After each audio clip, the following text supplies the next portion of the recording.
Assalamualaikum warahmatullahi wabarakatuh. Saudaraku sekalian, akhir zaman adalah masa yang penuh dengan fitnah, ujian, dan tanda-tanda besar yang menakutkan sekaligus menakjubkan. Di antara tanda paling agung adalah munculnya seorang pemimpin yang dijanjikan Rasulullah Shallallahu Alaihi Wasallam, yaitu Imam Mahdi, bersama pasukan besar yang dikenal sebagai pasukan Panji Hitam dari Timur. Siapa sebenarnya Imam Mahdi? Bagaimana tanda-tanda kedatangannya? Dan apa peran pasukan Panji Hitam dalam sejarah akhir zaman?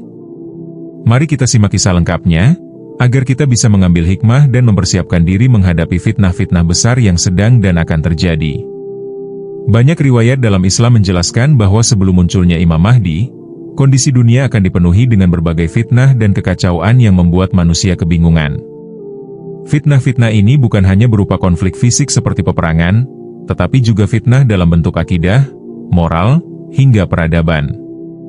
Rasulullah Shallallahu Alaihi Wasallam sudah mengingatkan umatnya bahwa akhir zaman akan diwarnai dengan ujian yang sangat berat, sehingga seorang muslim yang berpegang teguh pada agamanya bagaikan menggenggam bara api. Kekacauan ini terlihat dalam beberapa aspek kehidupan. Salah satu tanda besar sebelum datangnya Imam Mahdi adalah terjadinya banyak peperangan dan perebutan kekuasaan di berbagai belahan dunia. Negara-negara adidaya saling berlomba memperkuat senjata, sementara negara-negara kecil menjadi korban intervensi. Timur Tengah, yang merupakan pusat peradaban Islam, digambarkan akan mengalami konflik yang berkepanjangan.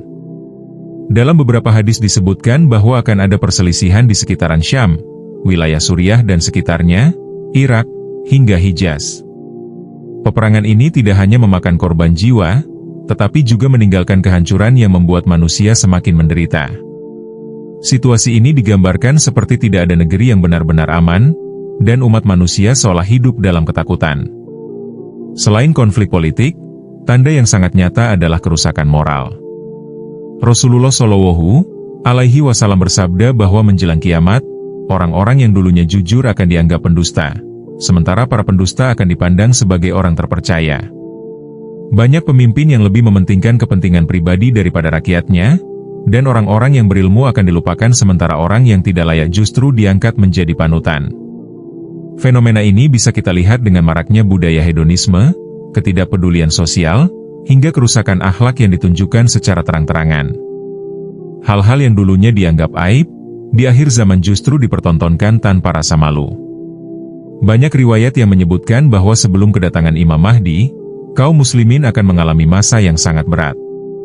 Mereka menjadi minoritas yang tertindas di banyak wilayah, diperlakukan tidak adil, bahkan diusir dari tanah air mereka sendiri. Dalam hadis, Rasulullah Shallallahu Alaihi Wasallam bersabda bahwa akan datang suatu masa di mana umat Islam bagaikan buih di lautan. Jumlah mereka banyak, tetapi lemah dan tidak berdaya. Mereka dikuasai oleh musuh-musuhnya karena cinta terhadap dunia dan takut terhadap kematian. Inilah gambaran bagaimana kaum muslimin kehilangan izzah, kemuliaan, sebelum Allah kirimkan seorang pemimpin yang akan mengembalikan kejayaan mereka. Di akhir zaman, fitnah-fitnah yang datang akan sangat membingungkan. Rasulullah Shallallahu Alaihi Wasallam menggambarkannya seperti potongan malam yang gelap gulita. Artinya, manusia akan sulit membedakan mana yang benar dan mana yang salah. Informasi yang simpang siur, berita bohong yang sulit dipilah, hingga kebenaran yang ditutup-tutupi menjadi ciri khas masa tersebut. Kondisi ini membuat banyak orang mudah terjerumus dalam kesesatan. Bahkan seorang muslim bisa beriman di pagi hari lalu menjadi kafir di sore hari karena terpedaya oleh fitnah yang melanda. Selain perang dan fitnah, umat manusia juga akan menghadapi krisis ekonomi. Kekayaan hanya berputar di kalangan orang-orang tertentu, sementara mayoritas manusia hidup dalam kesengsaraan. Kesenjangan antara yang kaya dan miskin semakin tajam. Banyak orang bekerja keras namun hasilnya tidak sebanding, sementara segelintir orang hidup dalam kemewahan yang berlebihan. Dalam kondisi seperti inilah, keadilan ekonomi terasa hilang, dan manusia semakin haus akan hadirnya pemimpin yang adil dan bijaksana. Tanda lain sebelum munculnya Imam Mahdi adalah banyaknya bencana alam. Gempa bumi, banjir, kebakaran besar, hingga wabah penyakit terjadi di berbagai tempat. Alam seolah tidak bersahabat dengan manusia karena kerusakan yang mereka buat sendiri. Banyak ulama menafsirkan bahwa kerusakan alam ini merupakan bagian dari tanda akhir zaman yang telah disebutkan dalam Al-Quran, bahwa kerusakan di darat dan laut muncul karena ulah tangan manusia. Semua kekacauan ini bukan sekadar gambaran tanpa makna, tetapi merupakan tanda yang jelas bahwa dunia sedang menanti kehadiran seorang pemimpin agung. Imam Mahdi akan muncul pada masa ketika manusia sudah hampir kehilangan harapan, ketika fitnah telah merajalela, dan ketika umat Islam benar-benar membutuhkan penyelamat. Kondisi kacau inilah yang akan membuka jalan bagi kebangkitan besar di bawah bendera Imam Mahdi. Dari titik terendah inilah, kemenangan Islam justru akan dimulai kembali. Setelah dunia dipenuhi fitnah, peperangan, dan kehancuran, Allah Subhanahu wa Ta'ala menyiapkan sebuah pertolongan besar bagi umat Islam. Pertolongan ini digambarkan dalam banyak riwayat sebagai munculnya sebuah pasukan yang sangat istimewa, yang dikenal dengan nama pasukan Panji Hitam. Pasukan ini akan datang dari arah timur, membawa bendera berwarna hitam sebagai simbol perjuangan mereka. Kemunculan mereka bukan sekadar fenomena politik biasa, melainkan sebuah tanda besar yang berkaitan erat dengan kedatangan Imam Mahdi, pemimpin akhir zaman yang dinantikan umat Islam. Dalam berbagai kitab hadis, disebutkan bahwa dari arah Khurasan, sebuah wilayah luas di timur Jazirah Arab yang mencakup sebagian Iran, Afghanistan, hingga Asia Tengah, akan muncul pasukan besar yang membawa panji hitam. Rasulullah Shallallahu Alaihi Wasallam bersabda, "Apabila kalian melihat pasukan panji hitam keluar dari arah Khurasan, maka sambutlah mereka, karena di antara mereka terdapat Khalifah Allah, yakni Imam Mahdi." Hadis riwayat Ibnu Majah dan Ahmad. Hadis ini menunjukkan bahwa pasukan tersebut bukan pasukan biasa. Mereka memiliki misi suci, membuka jalan bagi berdirinya kembali kepemimpinan Islam di bawah Imam Mahdi. Pasukan ini digambarkan memiliki sifat-sifat yang luar biasa. Mereka dikenal teguh, disiplin, dan tidak mudah dikalahkan. Dalam riwayat lain disebutkan bahwa mereka memiliki kekuatan yang menakutkan musuh-musuhnya, seakan-akan hati mereka terbuat dari besi. Tidak hanya itu, semangat mereka dalam berjihad benar-benar murni. Mereka berperang bukan karena ambisi pribadi atau kepentingan duniawi, tetapi semata-mata untuk menegakkan agama Allah.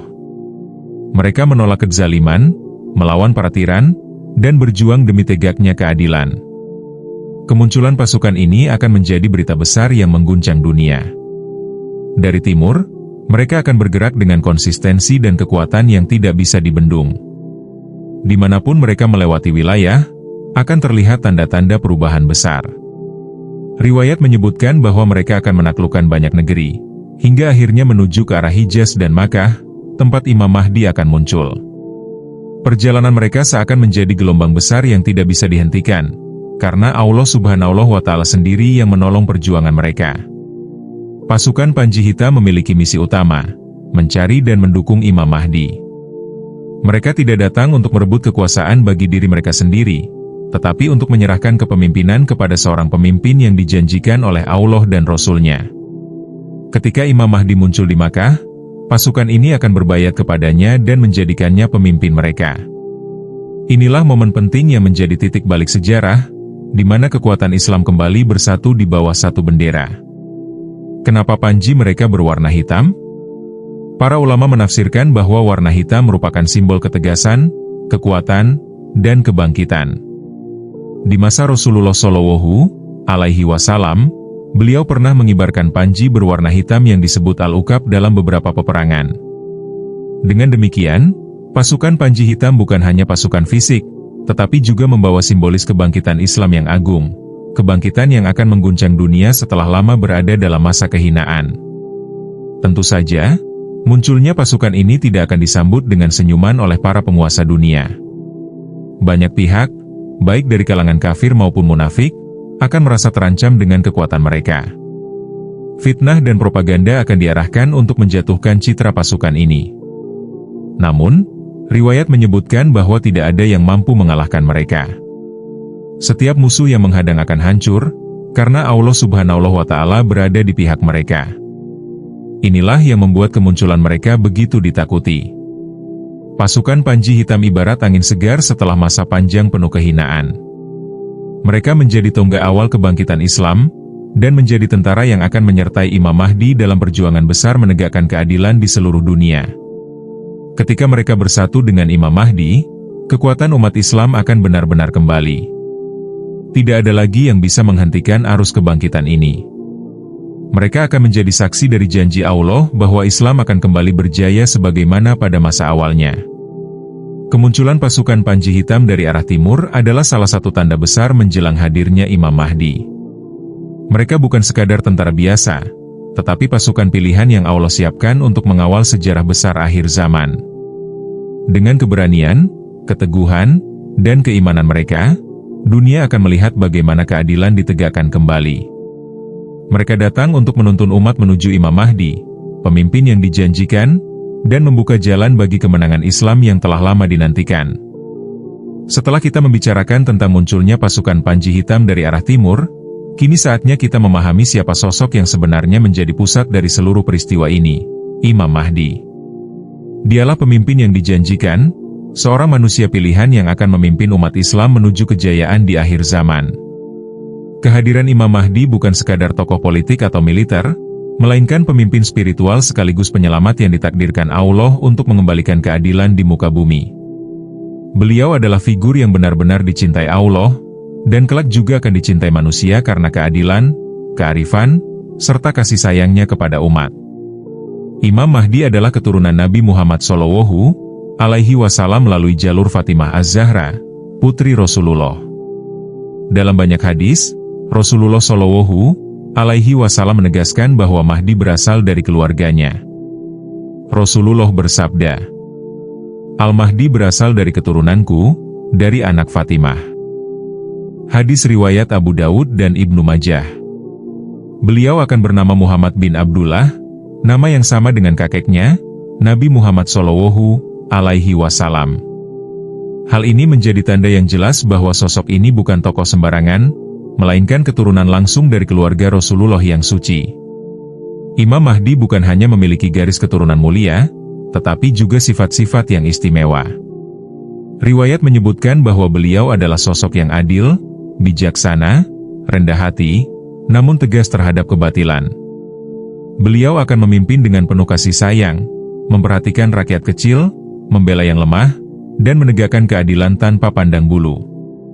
Di bawah kepemimpinannya, manusia akan merasakan keadilan yang sebelumnya hilang. Salah satu sifat paling menonjol darinya adalah keikhlasan. Imam Mahdi tidak mencari kepemimpinan, bahkan awalnya beliau menolak untuk diangkat menjadi pemimpin. Namun, ketika kaum muslimin membayatnya di depan Ka'bah, barulah beliau menerima amanah besar itu. Banyak tanda yang akan mendahului kemunculan Imam Mahdi. Di antaranya adalah terjadinya perselisihan besar di antara manusia, khususnya di wilayah Syam dan Hijaz. Pada masa itu, umat Islam akan berada dalam kondisi penuh fitnah, sebagaimana sudah dijelaskan di poin-poin sebelumnya. Imam Mahdi akan muncul di Makkah, tepatnya di dekat Ka'bah. Umat Islam yang mengenali tanda-tanda beliau akan datang dan memaksa beliau untuk menerima baiat. Peristiwa ini akan terjadi di tengah suasana penuh ketegangan, di mana umat benar-benar membutuhkan seorang pemimpin yang bisa menyatukan mereka. Kenapa Imam Mahdi disebut sebagai pemimpin yang dicintai Allah? Karena beliau adalah manusia yang disiapkan secara khusus untuk misi besar. Allah memberikan kepada beliau ilmu, kebijaksanaan, dan hati yang penuh iman. Riwayat menyebutkan bahwa Allah akan memperbaiki keadaan Imam Mahdi dalam satu malam. Artinya, sekalipun beliau manusia biasa dalam kesehariannya, ketika saatnya tiba, Allah akan mengangkat derajatnya dan mempersiapkannya untuk memimpin umat. Selain dicintai Allah, Imam Mahdi juga akan dicintai oleh manusia. Kenapa? Karena beliau akan membawa sesuatu yang telah lama hilang dari kehidupan, keadilan sejati. Di bawah kepemimpinannya, bumi yang sebelumnya penuh dengan kezaliman akan dipenuhi dengan keadilan. Orang-orang yang tertindas akan merasakan kelegaan, kaum miskin akan mendapatkan haknya, dan para tiran akan jatuh satu persatu. Dalam sebuah hadis, Rasulullah SAW bersabda, "Akan datang seorang khalifah dari umatku pada akhir zaman yang akan membagi-bagikan harta dengan adil, dan tidak ada seorang pun yang akan menolaknya." Hadis riwayat Muslim. Artinya, Imam Mahdi bukan hanya pemimpin politik, tetapi juga pemimpin sosial yang membawa kesejahteraan nyata bagi umat. Salah satu tanda cinta manusia kepada Imam Mahdi adalah karena sistem ekonomi yang beliau tegakkan. Di masa kepemimpinannya, bumi akan mengeluarkan berkahnya, dan kekayaan akan melimpah ruah. Begitu adilnya beliau dalam membagi harta, sampai-sampai tidak ada lagi orang yang mau menerima zakat, karena semua orang sudah merasa cukup. Inilah gambaran kemakmuran sejati yang sangat berbeda dengan keadaan dunia sebelum beliau datang. Pasukan Panji Hitam yang datang dari timur memiliki misi untuk menyerahkan kepemimpinan kepada Imam Mahdi.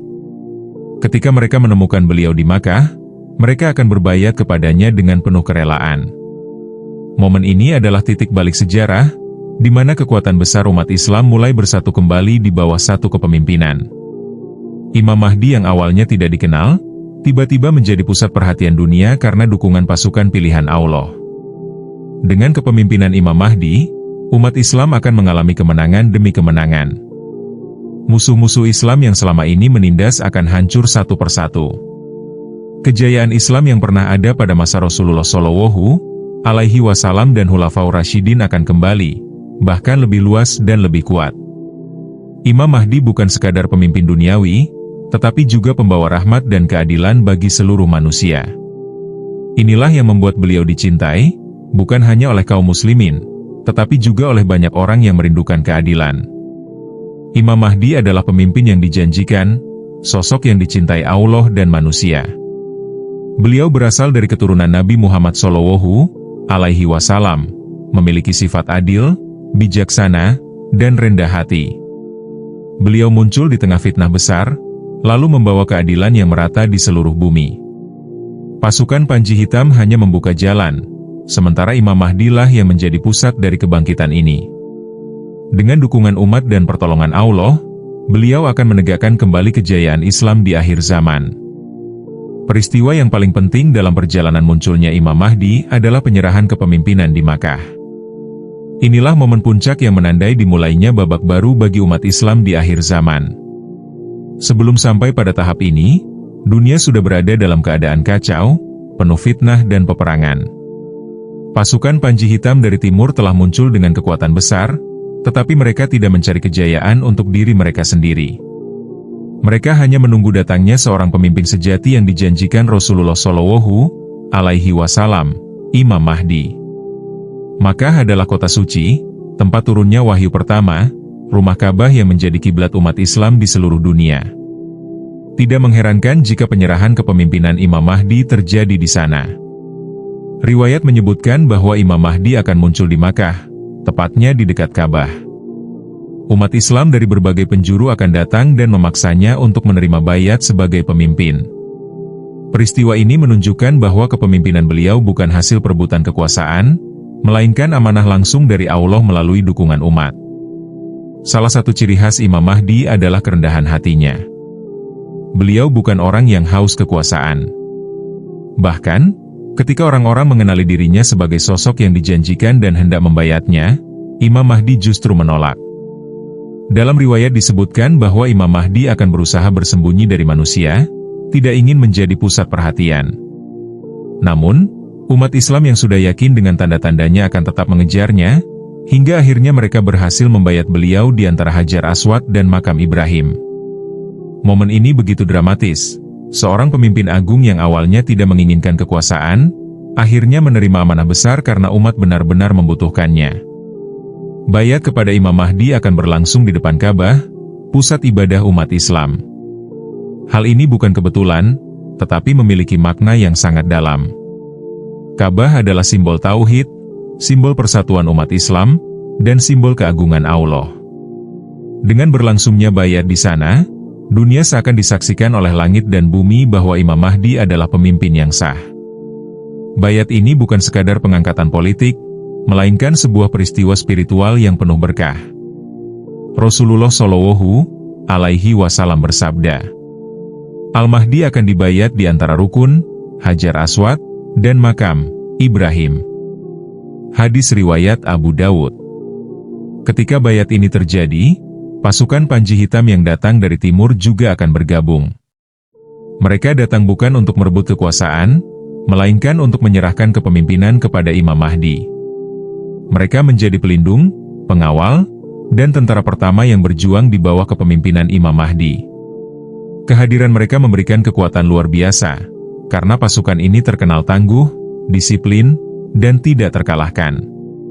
Momen ini menjadi tanda jelas bahwa seluruh rangkaian peristiwa, kekacauan dunia, munculnya pasukan Panji Hitam, hingga munculnya Imam Mahdi, semuanya bermuara pada satu titik, kebangkitan Islam di bawah kepemimpinan Imam Mahdi.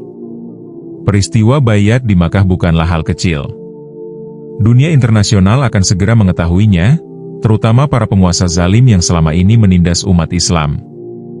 Mereka akan merasa terancam dengan hadirnya seorang pemimpin baru yang dicintai umat.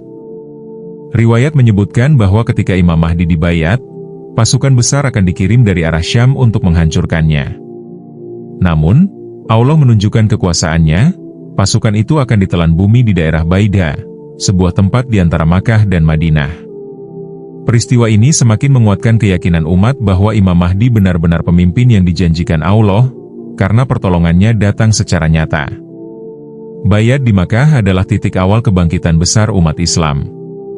Dari sanalah Imam Mahdi mulai mengatur strategi, mengumpulkan pasukan, dan menegakkan kembali keadilan.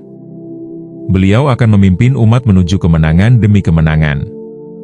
Dengan dukungan pasukan Panji Hitam dan pertolongan Allah, Islam kembali berjaya sebagaimana pada masa Rasulullah Shallallahu Alaihi Wasallam dan Khulafaur Rasyidin. Penyerahan kepemimpinan di Makkah juga bisa dimaknai sebagai simbol penyerahan amanah dari umat kepada seorang pemimpin pilihan Allah. Bukan manusia yang memilih Imam Mahdi, tetapi Allah yang menentukannya. Dengan berlangsungnya baiat di depan Ka'bah, seluruh umat Islam seakan berkata, "Kami rela engkau pimpin, wahai Imam Mahdi, karena engkau adalah sosok yang dijanjikan Rasulullah." Penyerahan kepemimpinan di Makkah adalah salah satu peristiwa paling agung di akhir zaman. Imam Mahdi yang awalnya menolak kepemimpinan akhirnya dibayat di depan Ka'bah, disaksikan oleh umat dan langit. Pasukan Panji Hitam hadir untuk menyerahkan kekuatan mereka, dan dari sanalah dimulai kebangkitan besar Islam. Inilah momen ketika fitnah-fitnah akhir zaman mulai terkalahkan, ketika keadilan kembali ditegakkan, dan ketika dunia menyaksikan bahwa janji Allah itu benar adanya. Setelah penyerahan kepemimpinan di Makkah, umat Islam memasuki babak baru sejarahnya. Imam Mahdi, yang sebelumnya hanya seorang sosok sederhana, kini telah resmi menjadi pemimpin umat, dibayat di hadapan Ka'bah, dengan dukungan pasukan Panji Hitam dari timur. Dari sinilah perjalanan menuju kemenangan besar di akhir zaman dimulai. Kemenangan ini bukan sekadar kemenangan politik atau militer, tetapi kemenangan spiritual, sosial, dan peradaban. Dunia yang tadinya diliputi fitnah dan kezaliman perlahan berubah menjadi dunia yang penuh keadilan dan cahaya Islam. Tak lama setelah Imam Mahdi dibayat, para penguasa zalim segera merasa terancam. Mereka mengirim pasukan besar dari Syam untuk menghancurkan beliau dan pengikutnya. Namun, Allah menunjukkan kekuasaannya. Dalam hadis disebutkan bahwa pasukan besar itu akan ditelan bumi di suatu tempat bernama Baida, antara Makkah dan Madinah. Peristiwa luar biasa ini membuat umat Islam semakin yakin bahwa Imam Mahdi benar-benar pemimpin pilihan Allah. Sejak saat itu, keberanian umat semakin meningkat, dan banyak orang yang bergabung dengan barisan Imam Mahdi. Salah satu kemenangan terbesar Imam Mahdi adalah menyatukan kembali umat Islam yang sebelumnya tercerai-berai. Perpecahan, fitnah, dan pertentangan yang telah lama melemahkan umat akhirnya bisa dipersatukan kembali. Di bawah kepemimpinannya, umat Islam tidak lagi terpecah karena kelompok, mazhab, atau kepentingan duniawi. Semua bersatu dalam satu tujuan, menegakkan agama Allah dan menghadirkan keadilan di bumi. Imam Mahdi akan memimpin dengan penuh keadilan. Dalam hadis disebutkan, dia, Imam Mahdi, akan memenuhi bumi dengan keadilan sebagaimana sebelumnya dipenuhi dengan kezaliman dan penindasan. Hadis riwayat Abu Dawud, Tirmidzi, Ahmad. Di masa kepemimpinannya, setiap orang akan mendapatkan haknya. Tidak ada lagi penguasa yang menindas rakyat, tidak ada lagi orang kaya yang menumpuk harta sementara rakyat miskin kelaparan. Sistem ekonomi berjalan adil, hingga harta melimpah ruah. Bahkan, dalam satu riwayat disebutkan bahwa seseorang akan datang membawa zakat, namun tidak ada yang mau menerimanya, karena semua orang sudah merasa cukup. Inilah kemakmuran sejati yang dijanjikan. Pasukan Imam Mahdi, bersama Panji Hitam, akan terus bergerak menaklukkan berbagai wilayah. Mereka akan memenangkan banyak pertempuran, hingga akhirnya menguasai negeri-negeri yang sebelumnya berada di bawah cengkeraman tirani. Riwayat menyebutkan bahwa Imam Mahdi akan memimpin selama 7 tahun. Ada juga yang menyebut 9 atau 19 tahun menurut sebagian riwayat.